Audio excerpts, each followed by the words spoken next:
Assalamualaikum warahmatullahi wabarakatuh. Kami dari kelompok 9 akan mempresentasikan tugas besar kami yang berjudul Analisis Status Sistem Imun Mahasiswa menggunakan kalkulator leukosit berdasarkan prediksi literatur dan strategi pencegahan.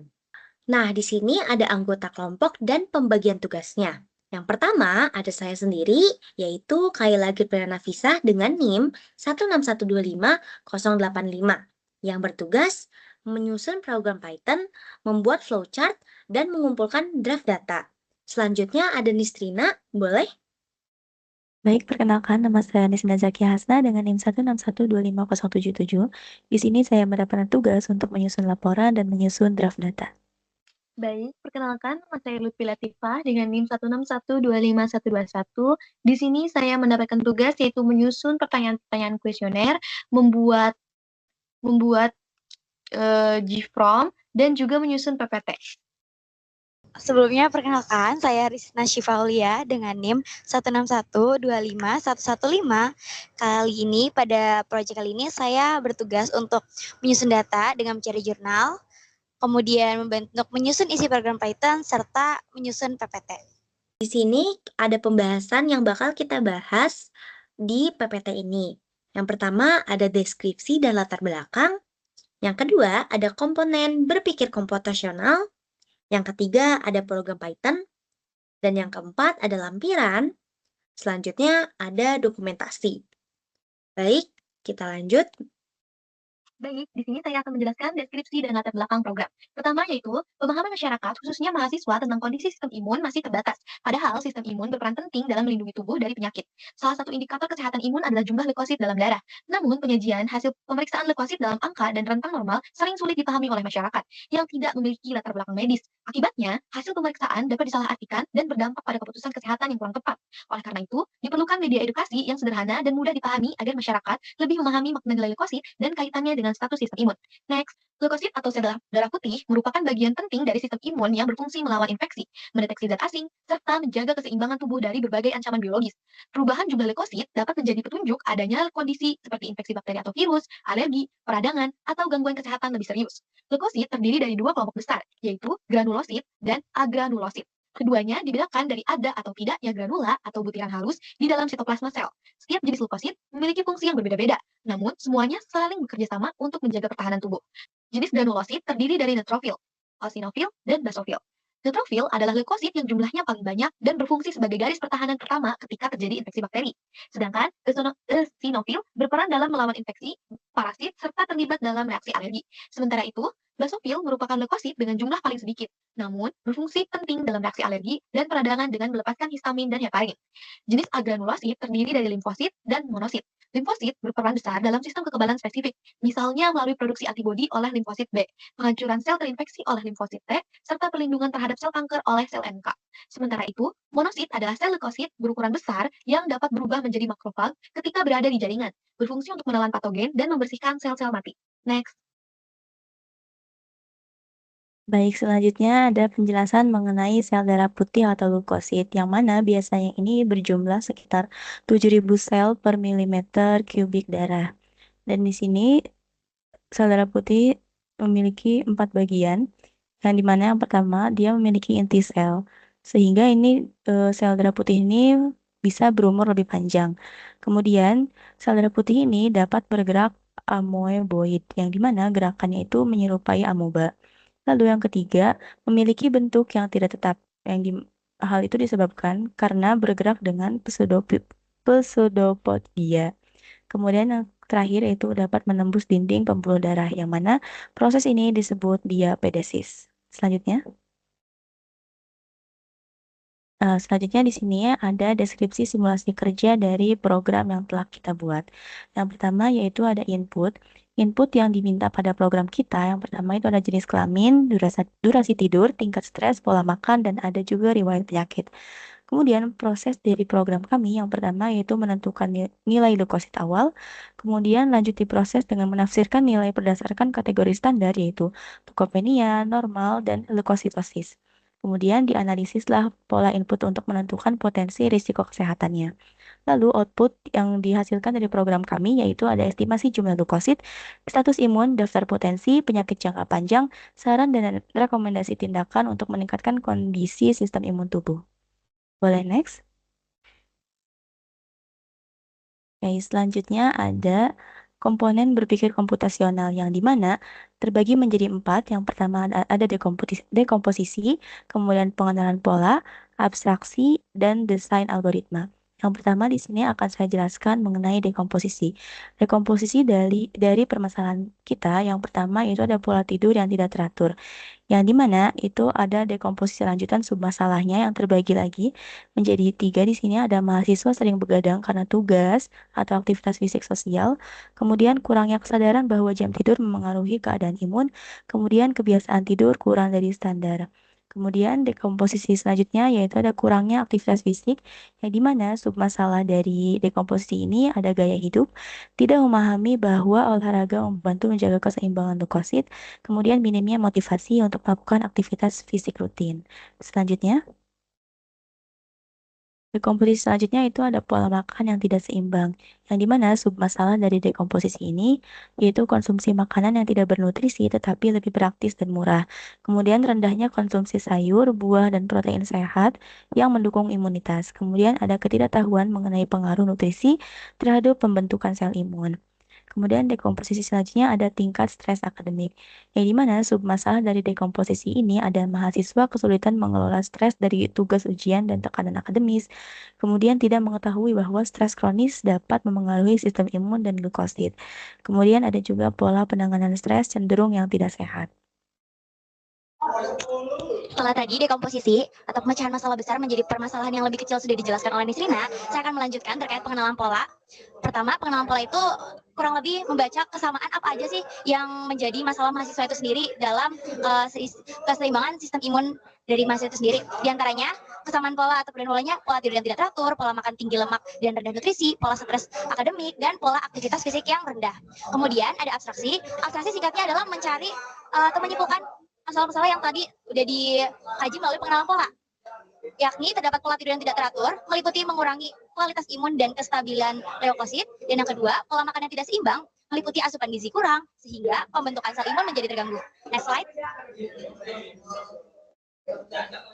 Sama halnya dengan abstraksi tadi saya lanjutkan. Yang ketiga ada stres akademik, meliputi stres kronis yang menurunkan fungsi sistem imun, dan yang terakhir kurangnya aktivitas fisik yang meliputi tubuh kurang distimulasi untuk menjaga keseimbangan leukosit. Yang terakhir ada generalisasi yang bisa dikatakan sebagai kesimpulan dari masalah besar yang kami kaji. Kita tulis bahwa dari berbagai data terlihat pola umum bahwa kebiasaan hidup tidak sehat seperti tidur tidak teratur, pola makan kurang nutrisi, stres akademik, dan aktivitas fisik rendah secara konsisten berkontribusi pada menurunnya kondisi imun dan keseimbangan leukosit pada mahasiswa. Baik, di sini kita lanjut untuk desain algoritmanya. Di sini ada flowchart ya teman-teman. Nah, flowchart ini kami pertama kita tentunya start dulu. Kita memulai dan langsung kita ke input data mahasiswanya. Itu ada jenis kelamin, umur, jam tidur, tingkat stres, pola makan, dan riwayat penyakitnya. Itu kita input ke sistemnya. Baru nanti sistemnya akan memproses untuk menentukan WBC dasar dulu. Lanjut kita ke penyesuaian berdasarkan lifestyle. Nah, di sini kita bisa lihat apakah dia tidurnya itu tidurnya kurang dari 4 jam, WBC-nya turun. Untuk stres tinggi, WBC-nya juga turun. Terus untuk fast food-nya sering, WBC-nya juga turun. Nah, untuk riwayat penyakit juga WBC-nya juga turun. Nah, langsung kita hitung perkiraan WBC akhir.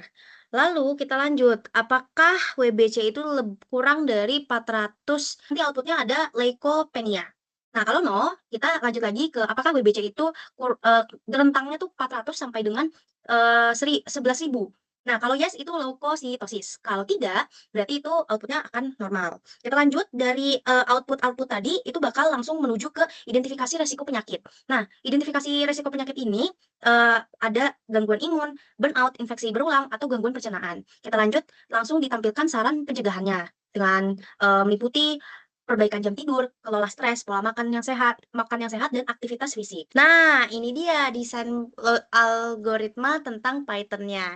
Di sini untuk kita bisa lihat, pertama kita ini untuk print kalkulator leukosit dan resiko lifestyle ini, dia itu untuk judulnya. Terus untuk input datanya di sini ada input data pertama itu gender dan umur. Jadi gendernya apakah dia jenis laki-lakinya pria atau wanita. Terus nanti umurnya juga bisa diinput 18 sampai 21 karena kita ngambilnya datanya itu mahasiswa seperti yang di judulnya tadi. Nah, terus kita print nih.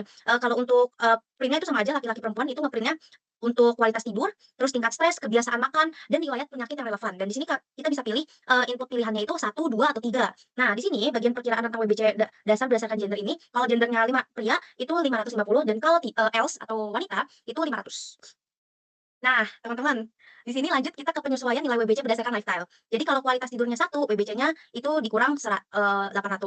Terus kalau misalkan if 3 berarti ditambah 200. Jadi kayak gitu guys. If else 1 tingkat stresnya itu ditambah 100, 2 dikurang 200. Jadi dari pilihan ini nih guys, pilihan yang di sini itu bakal ngedampak ke WBC-nya teman-teman. Jadi kalau WBC-nya kita kalkulasiin itu kurang dari 400 berarti dia leukopenia atau rendah. Yang resikonya itu rentan infeksi, mudah capek dan daya tahan menurun dari perkiraan yang sudah kita tadi kalian pilih nih. Nah, terus kalau misalkan WBC-nya itu lebih rentang dari 400 tapi di bawah 11.000 itu dia artinya normal teman-teman. Itu daya tahannya tubuhnya dalam batas normal. Nah, else berarti lebih dari 11.000 itu berarti tinggi teman-teman. Artinya kemungkinan inflamasi, stres akut atau infeksi. Nah, terus nanti kita print statusnya dan interpretasi resikonya. Nah, buat potensi jangka panjangnya ini juga dapat dari pilihan tadi kalian, yaitu dari kalau kalian pilihnya 1 itu bisa dapat apa, kedua itu bisa dapat apa, ketiga bisa dapat apa. Contoh aja untuk dapat pilihan makan ya, kalau kalian pilihnya 1 berarti kalian bisa dapat gastritis, GERD atau obesitas mahasiswa atau inflamasi kronis. Itu pemilihannya dari yang ini ya guys, dari yang di sini. Nah, terus kalau untuk yang solusi rekomendasi perbaikan itu sama aja kita pakai 1, 2, 3 ya. Jadi kalau misalkan contohnya dari dari tidur, itu solusinya misalkan kalian nilainya 1. Berarti tambah durasi 1 itu ini ya contoh nih. 1 itu adalah kurang dari 4 jam. Berarti nanti kalian dapat solusinya itu tambah durasi tidur minimal ke 6 jam buat sleep schedule dan kurangi screen time sebelum tidur. Seperti itu. Nah, dengan solusi banyak ya guys, ada solusi stres, makan, dan riwayat. Dan jangan lupa ini print-nya itu kita nambahin catatan ini bukan diagnosis medis, hanya estimasi berbasis gaya hidup mahasiswa. Jadi di sini udah dijelasin dari judulnya, kita ini tidak ada campuran lab, kita ini berdasarkan literatur yang kami baca dari banyaknya jurnal dan juga artikel seperti itu.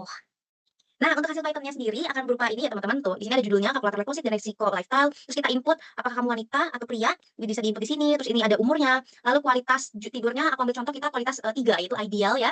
Tingkat stresnya 1 rendah, terus kebiasaan makannya 1 sering fast food mungkin ya. Terus yang ketiga yang riwayat penyakit yang relevan itu aku ambil 3 misalkan kalian punya riwayat gangguan darah, anemia berat atau leukopenia. Nah, langsung masuk ke output yaitu hasil analisisnya. Perkiraan jumlah leukosit kamu adalah 390. Nah, statusnya itu leukopenia rendah. Terus interpretasinya rentan infeksi, mudah capek, dan daya tahan menurun. Nah, potensi penyakit jangka panjangnya itu kamu bisa saja mendapatkan gastritis, GERD, obesitas mahasiswa, atau inflamasi kronis, ada gangguan hematologi berulang. Nih, dan juga ini ada solusinya ya, solusi rekomendasinya. Tuh, kualitas tidur sudah baik, karena kalian tadi kualitas tidurnya udah ngambil yang 3 ya. Jadi pertahankan konsistensinya. Terus yang kedua, stres terkontrol, pertahankan keseimbangannya karena kita tadi milih 1. Yang ketiga, kurangi fast food dan gorengan 2 sampai 3 kali per minggu karena tadi kita pilih 1 ya, sering fast food tuh teman-teman. Kita harus tambah sayur dan protein dan minum air yang cukup. Lalu yang terakhir itu lakukan karena kita milih 3 di sini riwayat gangguan darah, itu bisa lakukan cek darah berkala dan jaga imun tubuh dengan nutrisi sesuai anjuran nakes. Nah, ini catatan yang penting. Ini bukan diagnosis medis ya teman-teman, hanya estimasi berbasis gaya hidup mahasiswa. Baik, ini lampirannya kita ngotret dulu tentunya di sini ada potretan Google Docs karena sebelum kita masuk ke PPT tentunya kita ngotret dulu di Google Docs-nya itu semuanya tentang jurnal-jurnal yang kita masukin, terus juga mau flowchart-nya kayak gimana, Python-nya kayak gimana, terus arahnya ini mau kemana, itu potretannya semua ada di sini karena kita pakai Google Docs bisa bersama. Untuk link formnya yang udah dibuat oleh Lutfi ada di sini juga. Di sini alhamdulillah juga banyak yang ngisi, jadi kita bisa tahu bisa memberikan contoh kalau misalkan udah ada yang ngisi, terus nanti kita input datanya dan kita bisa memprediksi nih, wah teman-teman ini apakah ada ini ya, apakah udah sehat atau malah bakal sakit. Nah, naudzubillah.